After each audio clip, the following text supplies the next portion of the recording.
کو خداوند یسوع مسیح کے نام میں سلام ہو۔ ہلیلویا، پریز گاڈ۔ سو خداوند کی شکر گزاری کرتے ہیں۔ آج پھر ہمیشہ کی طرح ہم نے خداوند اپنے خدا کی بندگی کی ہے، گا کر بجا کر۔ اب اس کے کلام کا وقت ہے۔ آئیے میرے ساتھ مل کر تیموتھیوس کے نام پولس رسول کا دوسرا خط، اس کا دوسرا باب اور 3 آیت سے لے کر 7 آیت تک خدا کے کلام میں سے دیکھیے گا۔ تیموتھیوس کے نام پولس رسول کا دوسرا خط، دوسرا باب اور 3 آیت سے لے کر 7 آیت تک خدا کے کلام میں یوں لکھا ہوا ہے: مسیح یسوع کے اچھے سپاہی کی طرح میرے ساتھ دکھ اٹھا۔ کوئی سپاہی جب لڑائی کو جاتا ہے اپنے آپ کو دنیا کے معاملوں میں نہیں پھنساتا تاکہ اپنے بھرتی کرنے والے کو خوش کرے۔ دنگل میں مقابلہ کرنے والا بھی اگر اس نے باقاعدہ مقابلہ نہ کیا ہو تو سکھنا نہیں پاتا۔ جو کسان محنت کرتا ہے پیداوار کا حصہ پہلے اسی کو ملنا چاہیے۔ جو میں کہتا ہوں اس پر غور کر، کیونکہ خداوند تجھے سب باتوں کی سمجھ دے گا۔ خدا کے پاک نام کا پڑھا اور سنا جانا ہم سب کے لیے باعث برکت ہو۔ ہلیلویا۔ آئے خدا کے کلام کے لیے تعریف کریں۔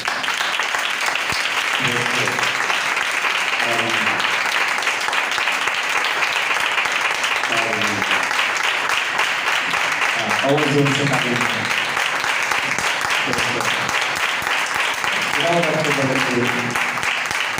God bless you all۔ خداوند آپ کو بہت زیادہ برکت دے۔ مجھے بتائیں، جس کسی کو معلوم ہے وہ ہاتھ کھڑا کرے گا، بولے گا نا۔ لاسٹ سنڈے ہم نے کہاں سے کلام سیکھا تھا؟ کون سی کتاب میں سے؟ کبھی مجھے یاد آتا ہے، ہر دفعہ میں ایسے سوال نہیں کرتا، لیکن مجھے ایسا لگتا ہے کہ کبھی کبھار ہمیں اپنا آپ چیک بھی کرنا چاہیے۔ اوکے، ایک بیٹی نے ہاتھ اٹھایا ہے، دوسری نے اٹھایا ہے، ٹھیک ہے، ایک اور بہن نے اٹھایا ہے، 3 بیٹیوں بہنوں نے ہاتھ اٹھایا۔ اونچا کرو جی ہاتھ۔ 4 یہ 4 بہنیں بیٹیاں ہیں۔ بھائیوں میں سے کس کو یاد ہے؟ بھائیوں میں سے کوئی تھا لاسٹ ٹائم؟ کس کتاب میں سے ہم نے خدا کے کلام کو سنا تھا؟ ہاں، یشوع کی کتاب میں سے آخری چیپٹر تھا، غالباً 6 7 شاید، آخری باب تھا، اس کی 2 ورسز ہم نے پڑھی تھی۔ اوکے، تیموتھیوس کے بارے میں آپ کیا جانتے ہیں؟ یہ خط جو ہے کس نے لکھا ہے؟ پولس رسول، اور کس کے نام ہے؟ تیموتھیوس کے، جو اس کا شاگرد تھا، اور یہ اسے روحانی فرزند کہتا ہے، شاگرد تھا روحانی طور پر۔ اور اس کا ذکر ابھی یہاں پر بھی ملتا ہے۔ اس کے نام 2 خطوط ہیں، اور میں آپ کو بتاتا چلوں کہ اس کے یہ دونوں خطوط جو ہیں یہ پاسمانی خطوط ہیں۔ پاسمانی سمجھتے ہیں آپ؟ پاسمان کیا ہوتا ہے؟ پادری، پاسمانی خطوط ہے۔ پاسمان پادری کو کہتے ہیں، نگہبان، چرواہا۔ یہ 2 خطوط اور ایک تیتوس کے نام جو خط لکھا ہوا ہے، یہ 3 خطوط جو ہے خاص طور پر انہیں پاسمانی خطوط کہا جاتا ہے۔ یعنی ان کے اندر خدمت کے متعلق نصیحتیں ہیں۔ اور یہاں پر میں نے جو پڑھا ہے نا، پولس رسول جو ہے وہ تیموتھیوس کو نصیحتیں کر رہا، اور بہت ساری اور باتیں ہیں، اسے سمجھاتا ہے کہ خدمت کیسے کرنی ہے، بڑا ہونے کی حیثیت سے حلیم رہنا ہے۔ اگر ہم ان کا ڈیپ مطالعہ کریں تو پتہ چلتا ہے وہ اسے بتاتا ہے کہ برداشت کرنا ہے، وہ اسے بتاتا ہے کہ کیسے چلنا ہے، خدمت کا طریقہ کیا ہے، کہاں پر کیا کرنا ہے، وغیرہ وغیرہ بہت ساری باتیں۔ اور غالباً تیموتھیوس کا مطلب خدا کی عزت کرنے والا ہے۔ اور کیا جانتے ہیں آپ جو بائبل پڑھتے ہیں اس کے بارے میں؟ یہ تو مشہور لوگ ہیں، کچھ پتا ہے اس کے بارے میں؟ تھوڑا بہت پتا ہے آپ کو؟ کسی کو یہ کس کا بیٹا تھا، اس کے ماں باپ کون تھے؟ ہاں، اس کا ذکر جو ہے اعمال کی کتاب کے 16ویں باب میں ملتا ہے، 20ویں باب میں ملتا ہے، یہاں پر بھی ہے۔ کسی کو پتا ہے اس کے ماں باپ کون تھے؟ نہیں پتا، کسی کو نہیں پتا۔ یہاں پر بھی ذکر ہے اس کی ماں اور نانی کا، پہلے ہی باب یہاں پر لکھا ہے، پہلے باب کی 5ویں آیت۔ اس کی نانی کا نام لوئیس تھا اور اس کی ماں کا نام یونیکے تھا، یہ مشہور ہے۔ اور اس کا باپ جو تھا وہ یونانی تھا اور اس کی ماں یہودی تھی۔ اس طرح کی باتیں آپ یاد رکھا کریں، پڑھا کریں۔ But that shows کہ ہم پڑھتے نہیں ہیں۔ اینی ہو، میں لاسٹ ٹائم بھی آپ کے ساتھ مل کر یہی سیکھ رہا تھا کہ ان چیزوں کا ہمیں پتہ ہونا چاہیے، اور پتہ اسی وقت چلتا ہے جب ہم پڑھتے ہیں یا سنتے ہیں۔ اگر نہیں پڑھتے یا نہیں سنتے تو پھر ہمیں پتہ بھی نہیں چلتا۔ بہرحال جو حوالہ ہم نے پڑھا ہے، مقدس پولس جو ہے وہ اسے کہہ رہا ہے کہ مسیح یسوع کے اچھے سپاہی کی طرح میرے ساتھ دکھ اٹھا۔ سپاہی کیا ہوتا ہے؟ بولے، سپاہی کینوں کہتے ہیں؟ نہیں پتا؟ کسے کہتے ہیں سپاہی؟ بہنیں کسے کہتے ہیں؟ تو پھر بول کیوں نہیں رہے؟ وہ کہہ رہے ہیں کہ اچھے سپاہی کی طرح میرے ساتھ دکھ اٹھا۔ اور پھر آگے کہہ رہے ہیں کوئی سپاہی جب لڑائی کو جاتا ہے اپنے آپ کو دنیا کے معاملوں میں نہیں پھنساتا تاکہ اپنے بھرتی کرنے والے کو خوش کرے۔ سمجھ رہے آپ؟ وہ کہہ رہا ہے کہ پہلے تو کہہ رہا ہے اچھا سپاہی بن، اچھا سپاہی بن کر لڑ، اور پھر بڑے کام کی بات وہ کہہ رہا ہے کہ جب کوئی سپاہی لڑائی یا جنگ کے لیے جاتا ہے تو اپنے آپ کو دنیاوی معاملوں میں نہیں پھنساتا۔ کیوں؟ کیونکہ اگر وہ اپنے آپ کو دنیاوی معاملوں میں پھنسا لے گا تو وہ لڑائی پر نہیں جائے گا، وہ وہیں پر الجھ کر رہ جائے گا۔ اور پھر آگے وہ کہہ رہا ہے بلکہ وہ اپنے بھرتی کرنے والے کو خوش کرتا ہے۔ اور یہاں پر جس لڑائی کی ہم بات کر رہے ہیں، جس فائٹ کی وہ بات کر رہا ہے، یہ روحانی ہے۔ آپ اچھی طرح سے اس بات کو جانتے ہیں۔ اور مجھے بتائیں کون سے خط میں پولس رسول نے خدا کے ہتھیاروں کا ذکر کیا؟ کون سے خط میں؟ نہیں، گرنتھیوں کا خط نہیں، بتائیں کسے پتا؟ یہاں پر سپاہی کی بات ہو رہی، افسیوں کے خط میں ہے اور اس کی آخری بات میں ہے، وہاں پر لکھا ہے سپاہی کی بات ہو رہی، خدا کے سب ہتھیار باندھ لو، اور ان ہتھیاروں کا وہاں پر ذکر ہے، دعا ہے، ایمان ہے، نجات ہے، ایمان کی سپر ہے، غالباً 7 ہے، 7-8 ہے،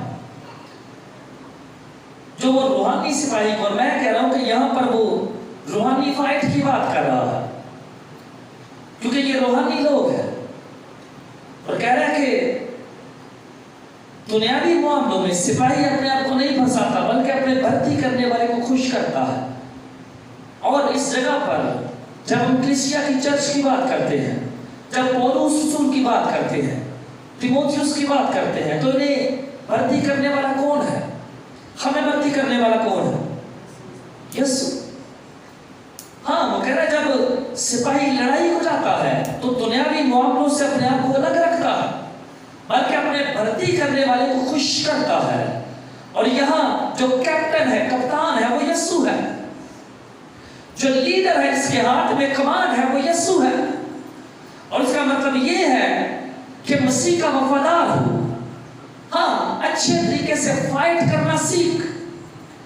اور یہ کلام محض ایک پادری کے لیے نہیں ہے، محض ایک مبشر کے لیے نہیں ہے، محض گانے والے کے لیے نہیں ہے، محض بجانے والے کے لیے نہیں ہے،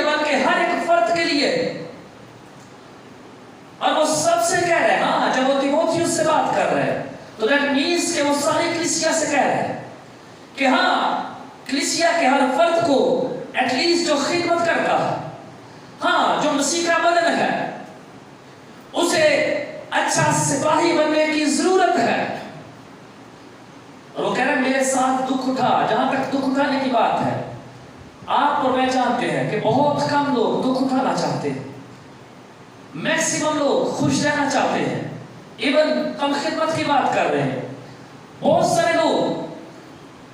لوگ 90 سے 95%، شاید یہ بھی میں تھوڑے بتا رہا ہوں، اس سے بھی شاید زیادہ، ہاں میکسیمم لوگ جو ہیں خدمت گزار، وہ خوشی سے خدمت کرنا چاہتے ہیں، وہ سیدھی خدمت تو کرنا چاہتے ہیں، لیکن اگر شاید کہیں دکھ اٹھانا پڑے تو ہم پیچھے ہو جاتے ہیں۔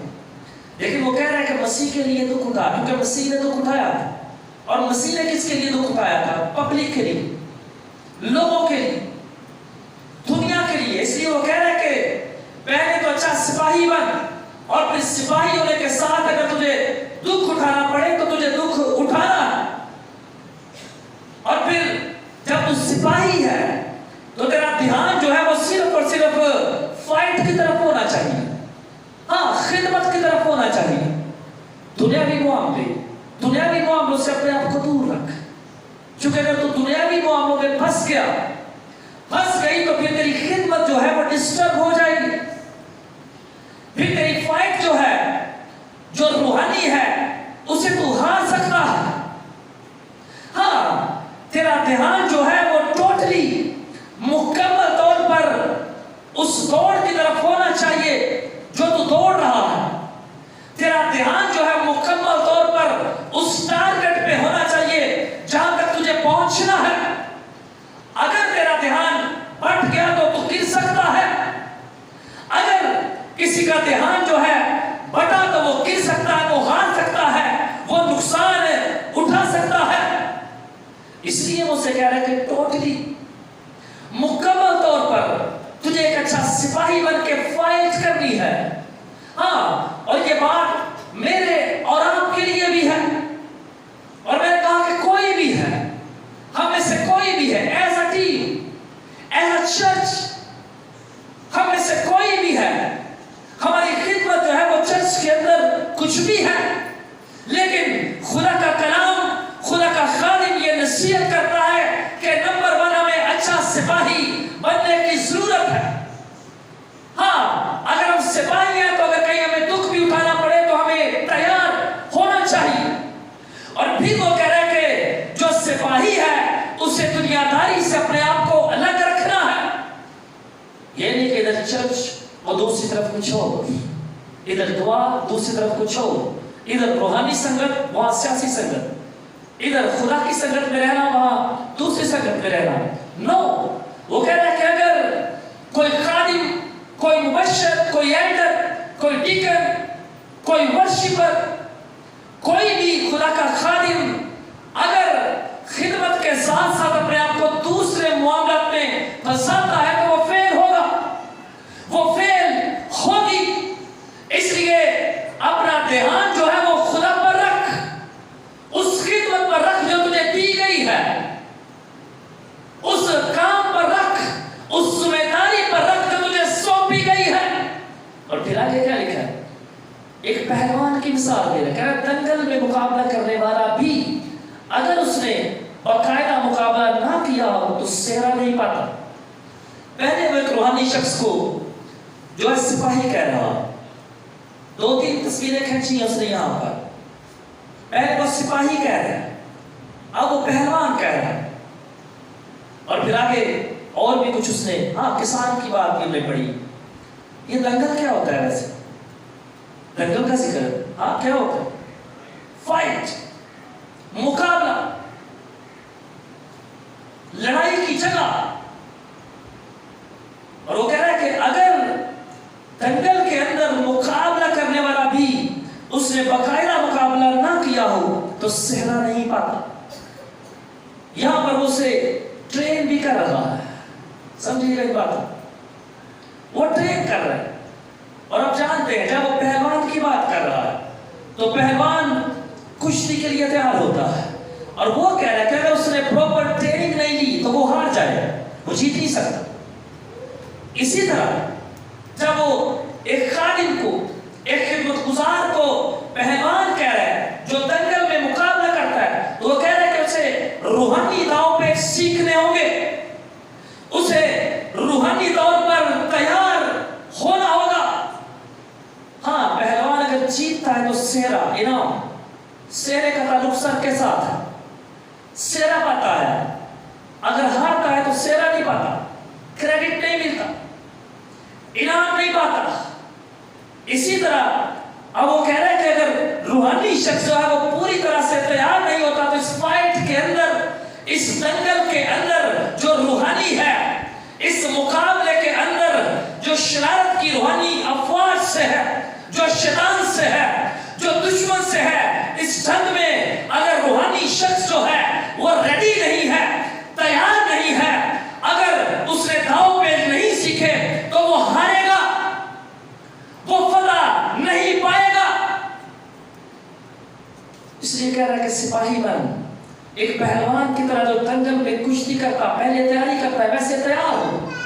اور یہ ساری باتیں وہ تیموتھیوس سے کہہ رہے ہیں، کہتے تیاری کر۔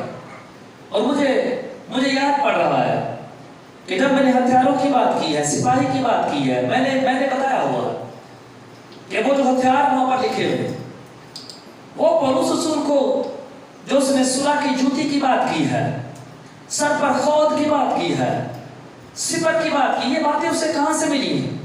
کہاں سے پائی اس نے یہ باتیں؟ کیسے اس نے لکھی افسیوں کے خط میں؟ کسی کو پتا ہے؟ ہاں، یہ ٹھیک ہے، پائی تو خدا نے اسے دی، ایکچولی خدا ہی اس کے اندر ڈال رہا، لیکن جب وہ سپاہی کی بات کرتا ہے، ان ہتھیاروں کی بات کرتا ہے، آپ جانتے ہیں کیونکہ وہ قید تھا، جب قید میں تھا اس نے یہ خط لکھے تھے، اور وہاں وہ سپاہیوں کو دیکھتا تھا کہ سپاہی جو ہے ان کے سر پر خود ہوتا ہے۔ خود کیا ہے؟ ہیلمٹ جو سر کو بچاتا ہے جنگ کے اندر۔ آپ دیکھتے ہیں موٹر سائیکل بھی ہم چلاتے ہیں تو سر پر ہیلمٹ پہنتے ہیں، کیوں؟ سر کو بچانے کے لیے۔ اور وہ دیکھتا ہے کہ سپاہی کے ہاتھ میں تلوار ہے، اور وہ کام کو کہہ رہا ہے کہ روح کی تلوار لے لو، وہاں پر لکھا۔ پھر پاؤں میں صلح کی جوتی، یہ ساری چیزیں وہاں سپاہیوں کے ہاتھوں میں وہ دیکھتا ہے۔ ایک سپاہی کو اس جنگ کے اثرے سے وہ لیس دیکھتا ہے، اور یہ ساری باتیں خدا اس کے ذہن میں روحانی فائٹر ہے، اور وہ اس ساری باتوں کو، اس لسٹ کو روحانیت میں لا کے لکھ دیتا ہے، اور روحانی لوگوں کو کہتا ہے کہ یہ روحانی ہتھیار ہے، جو روحانی جنگجو ہے، جو روحانی سپاہی ہے، اسے ان ہتھیاروں کو لینے کی ضرورت ہے۔ ہاں، دنگل میں جیسے پہلوان کشتی کرتا ہے اسی طرح اسے تیار ہونے کی ضرورت ہے، اور مجھے اپنے اوپر غور کرنے کی ضرورت ہے۔ میں جب روحانی فائٹر ہوں، میں جب روحانی سپاہی ہوں، تو کیا میں اس اسلحے سے جو روحانی اسلحہ ہے اس سے لیس ہوں؟ روح کی تلوار کیا ہے؟ کیا ہے روح کی تلوار؟ خدا کا کلام، کیا یہ میرے اندر ہے؟ کیا میں دعا کو ہوں؟ کیا ایمان کی سپر جو ہے وہ میرے پاس ہے؟ یعنی میرا ایمان جو ہے وہ پختہ ہے یا نہیں ہے؟ ہاں، دنگل، لڑائی کی جگہ، ہمیں لڑنے کے لیے تیار ہونا ہے، جسمانی طور پر نہیں، روحانی طور پر۔ لیکن یہ بڑے افسوس کی بات ہے، سوری ٹو سے، معذرت کے ساتھ، کہ چرچز کے اندر جو دنگل ہے، جو لڑائی ہے، وہ روحانی طور پر تو شاید ہم پتہ نہیں کر رہے ہیں کہ نہیں کر رہے، لیکن چرچز کو ہم نے دنگل بنایا ہوا ہے۔ دنگل لڑائی کی جگہ وہ کہتے ہیں، اکھاڑا۔ اب ہر چرچ کو دیکھیں، چرچز کو ہم نے ضرور دنگل بنا دیا ہے، اور جسمانی فائٹس کے پیچھے بڑی جلدی پڑ جاتے ہیں۔ لیکن خدا کا کلام کہتا ہے کہ خدا کے لوگوں کو جسمانی نہیں بلکہ روحانی فائٹ لڑنی ہے، اور خدا کے کلام میں لکھا ہوا ہے کہ تمہاری جنگ جو ہے وہ خون اور گوشت کی نہیں ہے، بلکہ شیطان کے ساتھ ہے، ابلیس کے ساتھ ہے۔ یہ روحانی جنگ ہے۔ ہمارے ہاتھ میں تلوار تو ہونی چاہیے، لیکن خدا کا کلام ہونا چاہیے جو روح کی تلوار ہے، جو بند اور گودے کو چیر کر اندر اتر جاتی ہے، جو سردار ہے، جسے جب کہا جاتا ہے، بولا جاتا ہے، تو سردار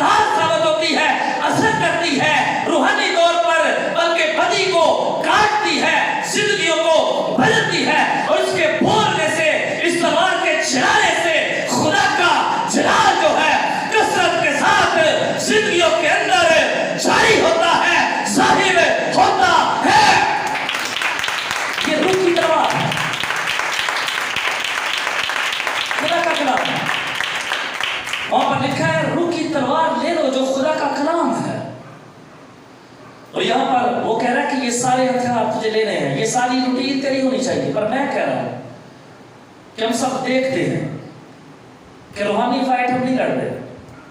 اگر روحانی فائٹ لڑ رہے ہوں تو وہ بھی نظر آتی ہے، لیکن جو منظر عام پر چیز ہے اس میں بھی ہوں، میرا چرچ بھی ہے. ایسا نہیں کہ میں کسی کی طرف انگلی کر رہا ہوں. But that is a very sad thing. سارا چرچ ایک ہی چرچ ہے، عالمگیر چرچ. جب ہم عالمگیر چرچ کی بات کرتے ہیں تو that is one church پوری دنیا میں. یہ بات الگ ہے کہ ہم اپنے مقامی چرچز کے اندر عبادت کرتے ہیں، ہمارے اپنے اپنے انتظامات ہوتے ہیں. بٹ چرچ ایکچولی ایک ہی ہے، یونیورسل چرچ.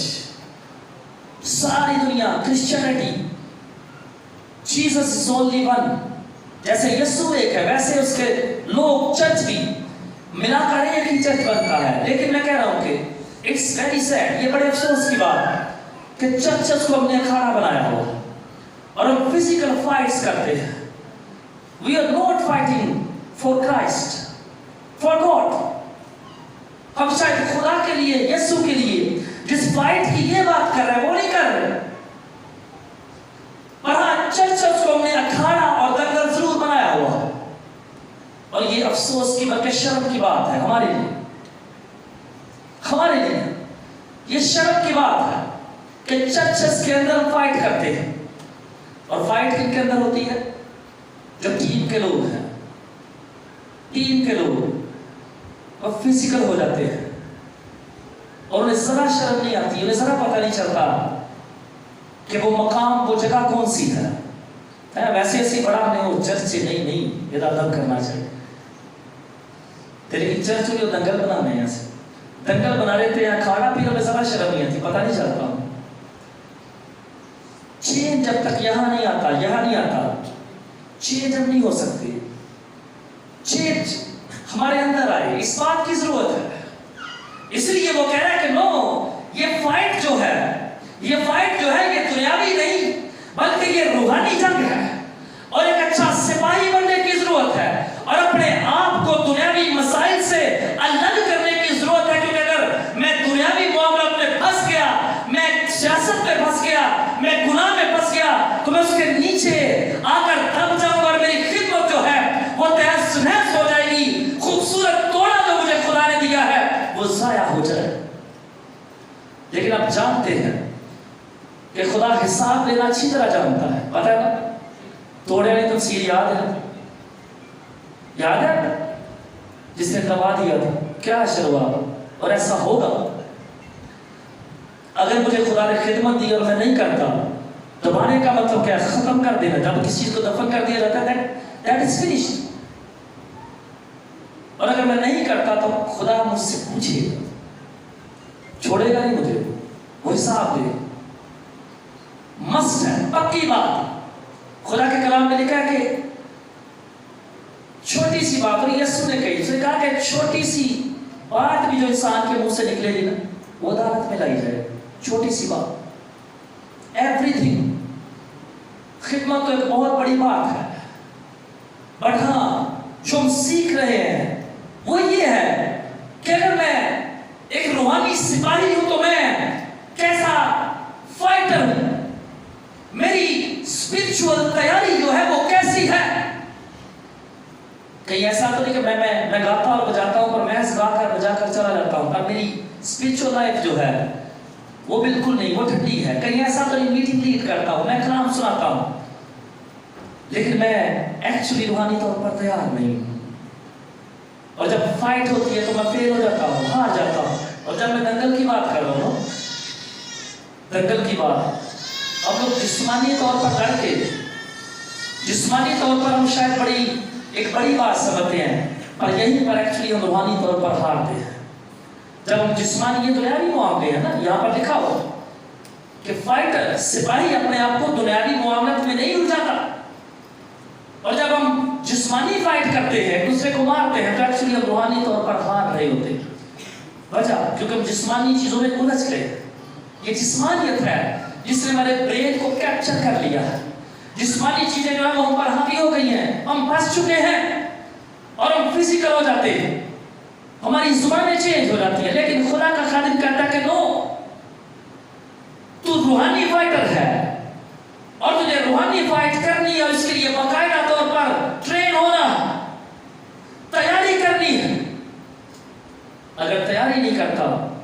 تو ہار جائے گا۔ پھر لکھا ہے جو کسان محنت کرتا ہے پیداوار کا حصہ پہلے اسی کو ملنا چاہیے۔ محنت اگین اب دیکھیں تیسری تصویر، وہ خدمت گزار کو کسان کہہ رہا ہے، پہلے سپاہی پھر پہلوان پھر وہ کسان کہہ رہے ہیں۔ اور آپ جانتے ہیں کہ کسان جو فصلیں اگاتے ہیں وہ کتنی زیادہ محنت کرتے ہیں، کڑی محنت کر کے پھر کچھ ٹائم کے بعد جا کر حاصل ہونے نصیب ہوتا ہے۔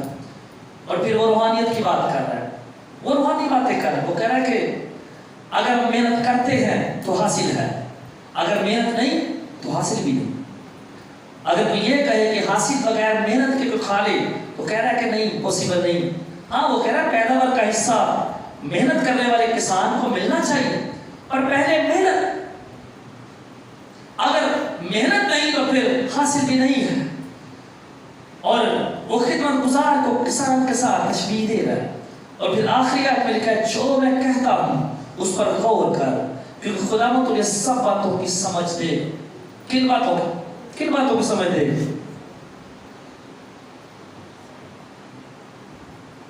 کچھ تو بول چھڑو، سب باتوں کی سمجھ دے، خاص طور پر اپنے کلام کی سمجھ دے، کیونکہ وہ خادم ہے اور جسے نصیحت کر رہا ہے وہ چھوٹا ہے، اسے پتا ہے کیسے خدمت کرنی ہے۔ اسے کہہ رہا ہے خدا پر ہر چیز چھوڑے گا، ٹرسٹ کرے گا تو وہ تجھے ہر ایک چیز کی سمجھ دے گا۔ ہاں وہ تجھے اپنے کلام کی سمجھ دے گا، لیکن کب ہوگا؟ ایسا کب ہوگا؟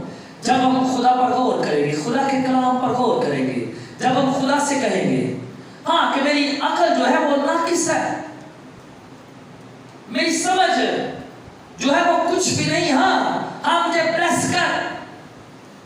کہہ رہا ہے کہ جب میری باتوں پر، اس کی باتیں کس کی ہیں؟ کلام ہے، خدا کی طرف سے مل رہا ہے۔ وہ کہہ رہا ہے میری باتوں پر غور کر، کلام پر غور کر۔ جب تو کلام پر غور کرے گا تو پھر خدا تمہیں سب باتوں میں سمجھ دے گا۔ ہاں خدا اپنے کلام کے گہرے بید آپ پر کھولے گا۔ تیموتھیوس کو پولس کہہ رہا ہے کہ وہ کلام کے گہرے بید اگر تجھ پر غور کرے گا تجھ پر کھولے گا۔ اور اگر آپ بھی، ہم میں سے کوئی بھی خدا کے کلام پر غور کرتا ہے، خدا کے کلام کو سمجھنے کی خواہش رکھتا ہے، تو خدا کا کلام کہہ رہا ہے کہ خدا سمجھ کو کھولے گا، خدا عقل کو روشن کرے گا۔ اور آپ اور میں یہ یاد رکھیں کہ خدا کے روح کے بغیر ہماری عقل کھل نہیں سکتی، خدا کے روح کے بغیر ہم اس کی باتوں کو سمجھ نہیں سکتے، خدا کے روح کے بغیر ہم کلام کو سمجھ نہیں سکتے۔ اس لیے میں غور کروں اور میں خدا کے روح سے کہوں، میں خدا کے روح سے کہوں کہ مجھے دانائی دے،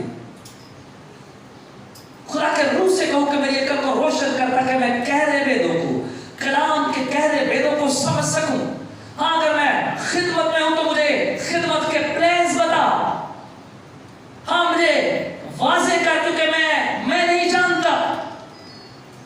اس کا مطلب یہ ہے کہ اپنی مرضی نہیں چل سکتی، اپنی مرضی نہیں چل سکتی۔ اس لیے برائے مہربانی میرے چرچ کے لوگ، میں بھی، ہم دنگل اکھاڑا جو ہے، روحانی اکھاڑے کی بات کر رہے ہیں، ہم فائٹ کی بات کر رہے ہیں، اور ہم روحانی طور پر لڑیں، جسمانی طور پر نہیں۔ پلیز ہم اپنے اوپر غور کریں کہ زمین پر جب خدا نے ہمیں بڑا موقع دیا، اور میں کہہ رہا ہوں خدا کا کلام یہ بیان کرتا ہے کہ خدا حساب دے گا ایک لائف سے۔ جب موقع ملا ہے تو پلیز میں چرچ کو اکھاڑا نہ بناؤں۔ اکھاڑا یہ ہے، ہو سکتا ہے، بٹ یہ اسپرچول اکھاڑا ہے، یہ جسمانی فائٹ کے لیے نہیں۔ اور اگر میں اسپرچول پہلوان ہوں، ریسلر ہوں، تو میری فائٹ بھی جو ہے اسپرچول ہونی چاہیے۔ میرے اندر جسمانی چیزیں کہاں سے آ رہی؟ میں جسمانی فائٹ کیسے کر سکتا ہوں؟ میں خدا کے کلام پر غور کروں، اس روح کی تلوار کو جو ایک بڑا خاص ہتھیار ہے میں لے لوں، تاکہ جب یہ چلے تو خدا کا جلال ظاہر ہو۔ خدا کا کلام، تلوار کیا کرتی ہے ویسے دوسری جو مارنے والی ہوتی ہے؟ کاٹتی ہے، مارتی ہے، یہ بھی کاٹتا ہے۔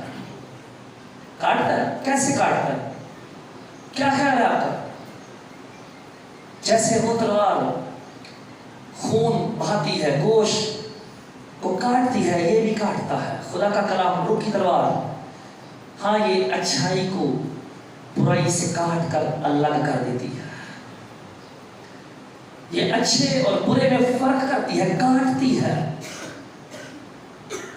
یہ بھی کاٹتی ہے، لیکن اس کا کاٹنا اگین روحانی ہے، جسمانی نہیں، کیونکہ یہ روح کی تلوار ہے۔ اور روح کون ہے؟ اور روح کون ہے؟ خدا۔ روح کی تلوار، روح کا کلام یعنی خدا کا کلام جو بند کو چیرتا ہے۔ لیکن مجھے اور آپ کو دا ہول چرچ ہمیں غور کرنے کی ضرورت ہے۔ فیملیز کے اندر فائٹس ہوتی رہتی ہیں، ہم گھروں کے اندر بہت لڑائیاں کرتے ہیں، اور افسوس کہ چرچ کے لوگ ہم برداشت نہیں کرتے۔ اور اس خط کا مضمون بھی برداشت ہے، اس خط کا مضمون جو خاص مضمون ہے تھیم وہ برداشت ہے، وہ یہی باتیں اسے سکھا۔ لیکن گھر میں ہم جسمانی ہو جاتے ہیں، اور مجھے ایسی باتوں کو پتہ چلتا رہتا ہے کہاں پر کیا ہو رہا ہے۔ اور یہ وہ لوگ ہیں جو چرچ بڑے ریگولر آتے ہیں، اور گھر کے اندر چرچ کے لوگ، آخری بات یہ میں نے بہت بار اس بات کو بیان کیا کہ چرچ کے لوگوں کا اسی وقت پتہ چلتا ہے جب آزمائے جاتے ہیں۔ اور روحانی پھلوں کی بات اکثر میں کرتا ہوں، پھل کا پتہ اس وقت چلتا ہے جب اسے نچوڑا جاتا ہے، رس اندر سے نکلتا ہے۔ جوس پینے ہے نا، یا کھانے ہیں پھل تو کاٹا جاتا ہے، ٹیسٹ کیا جاتا ہے تو پتہ چلتا ہے پھل کیسا ہے، میٹھا ہے یا کھٹا ہے، کڑوا ہے کیا۔ اسی طرح رس، یہ مٹھاس کیا ہے؟ ایماندار شخص کے اندر سے نکلنے والی باتیں۔ اگر آزمائش کے وقت وہ نکلنے والی باتیں میٹھی ہیں تو پھر وہ ٹھیک ہے، روح کے پھل اس کے اندر پکے۔ اور اگر آزمائش کے وقت کچھ کڑوا نکل رہا ہے، سمجھ رہے ہیں؟ اور کڑوا سمجھ رہے ہیں؟ اگر کڑوا نکل رہا ہے، نامناسب نکل رہا ہے، تو پھر سمجھ آئے کہ پھل کچے ہیں، روح اس کے پھل کچے ہیں۔ اس لیے میں اور آپ سنجیدگی سے غور کریں کہ ہم کہاں پر ہیں۔ ہم سپاہی ہیں، اگر ہم سپاہی ہیں تو کیسی تیاری ہے؟ اسلحے سے لیس ہے یا نہیں ہے؟